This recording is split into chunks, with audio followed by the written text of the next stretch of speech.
Before getting into the video, subscribe the channel and press the bell icon to get notified every time we upload a video.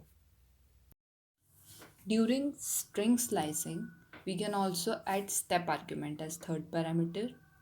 Let's say we have a variable named name, which has a string Andrew, name equal to Andrew, and we wish to print name starting from 0 to 4. So, which gives us A and D R as output. And what if we add 1 as the step argument? So, yeah, we write print name 0 is to 4 is to 1. The output is same as, that is A and DR. The reason being it takes one step at a time. That is, it reads 0 index, then 1, then 2, then 3, and so on. What if we take 2 as step argument? So we print name 0 is to 6 is to 2. So it will give us this output as ADE, covering a step size of 2. What if we give it like this? No start argument, no stop argument, and step size equal to 3. So yeah, print name, no start, no stop, and step argument is 3. Okay, let us run this. So yeah, this is our output. That was easy, right? Okay. One more thing here to note is that every time we need not to take variable and then specify index. We can directly write the string followed by the argument. That is print Charles, then 0 is to 3 is to 2. Let's run this. So it successfully executes and gives us this output. What if we give a negative step argument? Pause the video and try to think what could be the output. Let us see by taking 5 as the starting element and -1 as the step argument. So print Charles, then in the square bracket 5 is to nothing as stop argument and then step size -1. On running the program, we find that it is giving us reverse string, that is ELRAHC.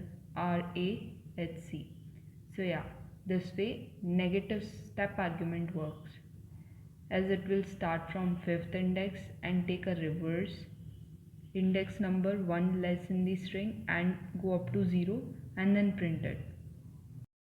What if we start it with -1 and give step argument as -1? Then print Charles -1 as start argument, nothing as stop argument, -1 as step argument. So let's run it, and here it prints the whole string in reverse order.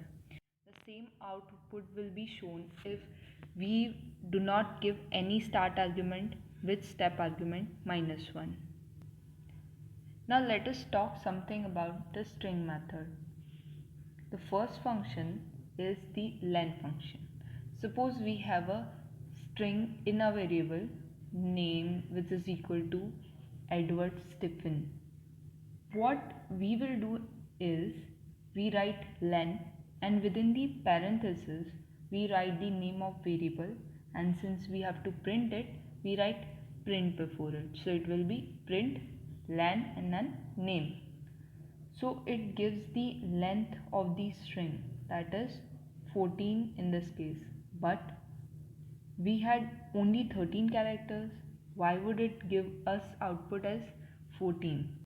This is because len function also counts the number of spaces within the string. We can even store the value of this in a variable like say length equal to len, then inside it name, and then print length. So this will give same output as previous one. Now the second one is lower method. Listen to this again. Here lower is a method and not a function. Len was a function. Suppose we have a string something like this with some uppercase and lowercase letters in it. This string is having uppercase alphabets as well as lowercase alphabets, but we wish to print this string in lowercase only. So we use lower method. First of all, write variable or string name. So in our case it is name, and then place a dot and write the method name, which is lower. So it will be name dot lower. We have to print it, so we write print before it and then control plus enter. So here we get the string in lowercase. We got the string with all characters in lowercase. Similarly, we have upper method, which will convert all the character of the string to uppercase. Again, we'll write print and then name dot upper and press control plus enter. In the output, we have all the characters in uppercase. The next method is title method.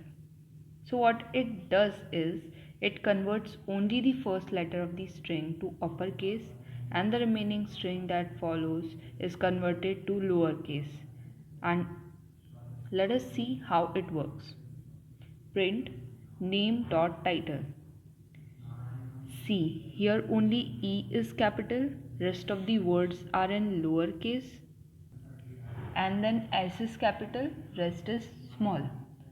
So this way title method is the most useful amongst these methods discussed. The next is count method. Count method reflects the value of number of times a character is occurring in a string. For example, we wish to count E in the string, small e. So we will write print name dot count and inside the parenthesis small e. Now let us run it. So we get 2 as the output. Why is it 2 and not 3? Because it will count only the number of times small e is occurring and would ignore capital E. Say if we write for capital E, it gives us output as 1. So here the case of the input character also matters. If you like this video, hit the like button. Thank you.